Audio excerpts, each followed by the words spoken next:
Story 1. The Demon of the Lake, Saltwater Crocodile.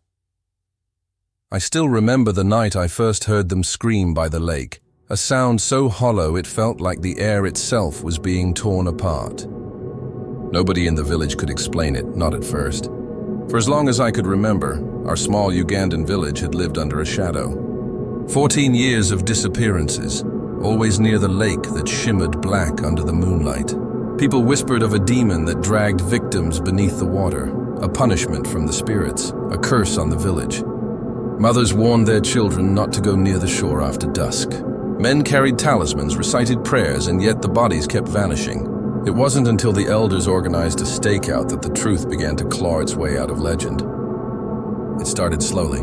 My friend Ayo, who was older and braver than most of us, volunteered to keep watch at the lake one night.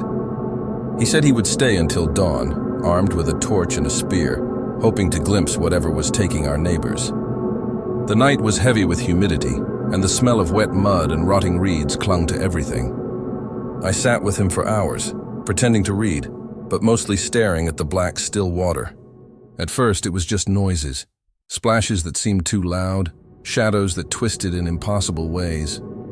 Ayo tried to laugh them off, but I could hear the tight edge in his voice, the way his hands trembled against the spear. Then came the splash that didn't belong. It was close, too precise, deliberate. Something massive moved beneath the surface, pushing the water outward in waves. Ayo froze, I froze. And then slowly I saw it, eyes glinting like molten gold just above the waterline. We didn't understand it at first. We had expected a man, maybe a thief, maybe some trick of the wind or a floating log. But this was something alive, impossibly large, its snout cutting through the water like a blade. When it opened its mouth, the sheer scale of it made my stomach turn. It was no demon, at least not the kind our mothers warned us about. This was something primal, something that had survived the centuries, patient and cruel. Over the next weeks, we learned to recognize its patterns. It was a saltwater crocodile, 14 feet long, nearly 2,000 pounds of muscle and hunger.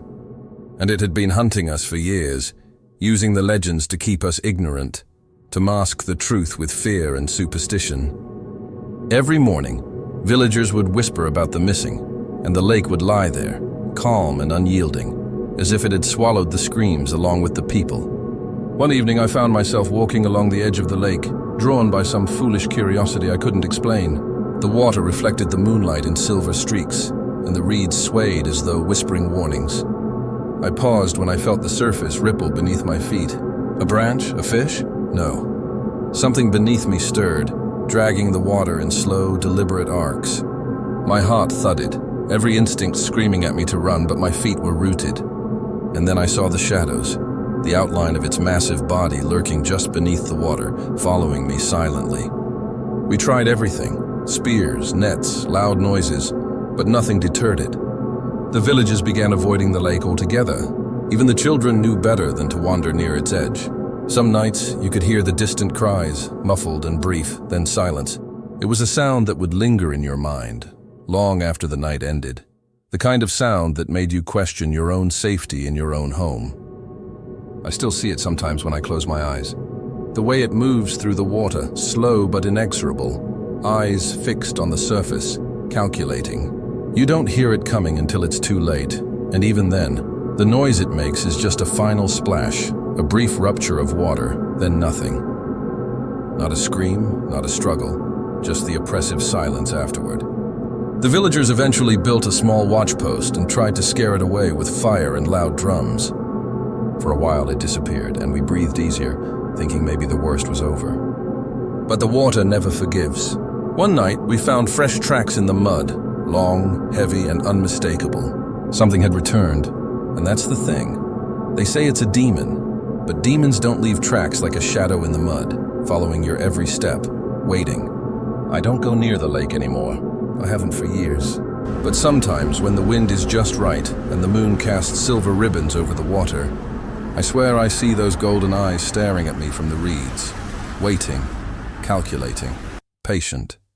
And I know that eventually it will be back. Because nothing, not prayers, not fear, not stories, can stop something that has been hunting you for 14 years, slowly, methodically, beneath the still, black water. And the worst part? Even now, I can't tell whether it's the lake that's alive or the crocodile itself. Either way, when the water ripples at night, I know the village is still waiting. And waiting, as I learned, is far worse than screaming. Story 2. The Cannibal Expedition. Franklin Expedition. I remember the first time I saw them, or thought I did, on the frozen edge of the island. They weren't moving like men. They shuffled, their faces blank, and the wind seemed to bend around them as if even nature recoiled. It was the winter of 1848, and I was with a small hunting party near King William Island. We had been tracking caribou across the frozen tundra when we spotted them, white men, far from any settlement, wandering in a way that made my stomach tighten. At first, I thought they were lost explorers like the ones we sometimes heard about in the distant south, but something about them made the dogs growl low in their throats, their hackles rising. They did not speak, not even to one another. They carried tools, but not the kind used for hunting or building. Instead, strange utensils and boxes, clanking softly under the wind. Curiosity and caution kept us hidden behind a ridge. One of the men knelt over what looked like a frozen carcass, scraping at it with a dull instrument. He sniffed the snow around him, then lifted a morsel of meat to his lips. He chewed slowly, staring blankly ahead, lips quivering as if tasting fire. Another man approached, pressing his hand to the first's shoulder, and something in their posture, rigid yet hesitant, made the air between them feel heavy. For hours they repeated these motions, eating, staring, shuffling, touching nothing else. No fire, no attempt to make shelter, nothing but the ritual of consuming the frozen meat. We returned to our camp that night with uneasy silence, trading nervous glances and whispered theories. One elder suggested that the men might be sick. Perhaps scurvy or the cold has broken their minds, he said. But the way they moved, the blank stare, the strange focus on the food, it didn't feel like sickness we'd seen before. It felt like the ice itself had entered their brains.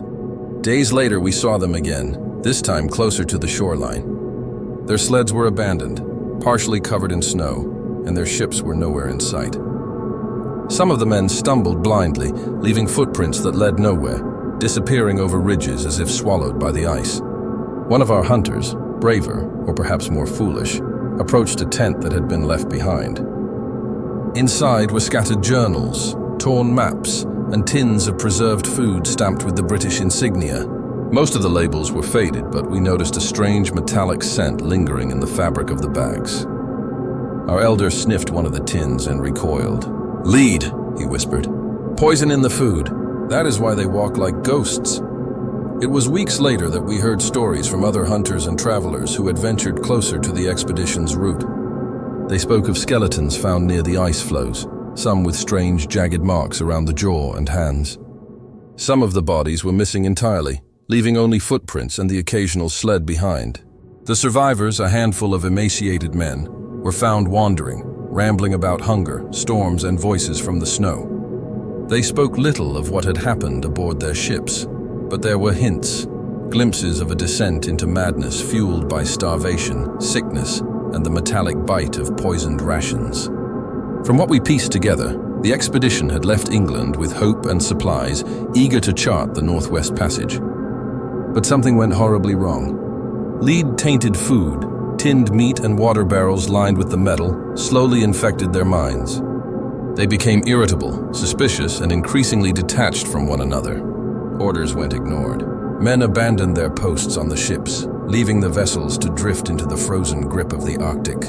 Reports suggest that as hunger grew, so did fear. They began to distrust even the simplest gestures of camaraderie. When some finally snapped entirely, accounts hint that the unthinkable began. Consuming the dead, not in ritual, not for sustenance alone, but as a cruel mimicry of survival that twisted the human mind into shadows of itself. I heard from an English trader that Inuit hunters occasionally came across groups of them wandering in the snow, muttering, lost to their own delirium. One man, pale and shaking, approached a hunter with a tin in hand. He offered it silently, eyes wide and pleading. When the hunter opened it, he saw the meat inside was gray and cold, smelling faintly of iron. The man's lips trembled as he mouthed words in English, incomprehensible, broken, desperate. Then, As if realizing something unbearable, he turned and ran into the blizzard, leaving no trace behind. The most chilling reports came from those who found the abandoned campsites. Everything seemed intact: sleds, utensils, journals, even preserved food, but it was untouched, almost reverently ignored. Instead, they found signs of frantic digging in the snow, footprints circling in madness, and strange symbols scratched into ice and wood. Some described hearing whispers in the wind, soft but persistent, the mutterings of men driven beyond reason by lead, cold, and isolation. I cannot forget the night I watched one stumble near our camp. His eyes were hollow, the whites tinged with a milky haze, pupils wide and unseeing. He dragged himself over the ice, mumbling, pressing the cold tin repeatedly to his chest. Something about his gait, the jerking inhuman precision, made my heart hammer. My companions wanted to chase him off, but I couldn't. I couldn't look away. It felt as if the madness in him was contagious, seeping into the air, whispering a pull toward the same edge of reason. After a long, trembling hour, he vanished into the white, and all that remained was a single footprint, frozen in the snow, slowly being covered by the relentless wind. We returned to our village, our story spreading quietly among the elders. They spoke of lead poisoning not just as a sickness of the body, but of the mind, how it twists perceptions, ignites paranoia, and finally drives men to the darkest instincts. They warned us never to follow the tracks too far, to leave the ice and the whispering snow untouched. But sometimes, even in the safety of my home, I see them, not as men, not as ghosts exactly, but something between, a flicker in the corner of the eye, a shuffle across the frozen horizon. Always searching, always hungry, always whispering for more. I often think about what must have happened aboard those ships, drifting in the ice, days blending into endless white. Men who had trained, disciplined, and dreamed of exploration, reduced to shadows, eating what they once considered comrades, muttering prayers to the frozen sky. The horror of it is not in the acts themselves, but in the inevitability, the slow, creeping madness that even the strongest could not resist. Lead in the rations, cold in the bones, hunger in the stomach, fear in the mind, each step forward was a step away from humanity. I try to warn others when the conversation drifts to the Arctic. I tell them of King William Island, of the footprints circling endlessly in the snow, of the metal taste in the wind, of the men who wander still in delirium. Few listen. They say it's far away, a story of the past. But I know better. The snow keeps the secrets, the wind carries the whispers, and the ice never forgets. And sometimes, when the wind howls just right, I swear I hear them. The soft shuffle of boots over frost, the hollow murmur of voices too desperate to comprehend. They are out there, lost and searching, a reminder of how thin the line is between order and madness, between man and shadow. The Arctic does not forgive, and the snow will never let you forget. Even now, I see their footprints at the edge of the tree line, just beyond the ridge, half buried, yet impossibly fresh. They circle endlessly, a frozen Ouroboros of hunger and fear, and I know deep down that some part of me wishes I could look away. But I cannot. The madness calls, the whispers beckon, and the ice remembers everything. They were never meant to survive the expedition, yet somehow, in their own twisted way, they endure. Frozen not in death, but in the hollowed, lead-poisoned echo of themselves, haunting the Arctic forever.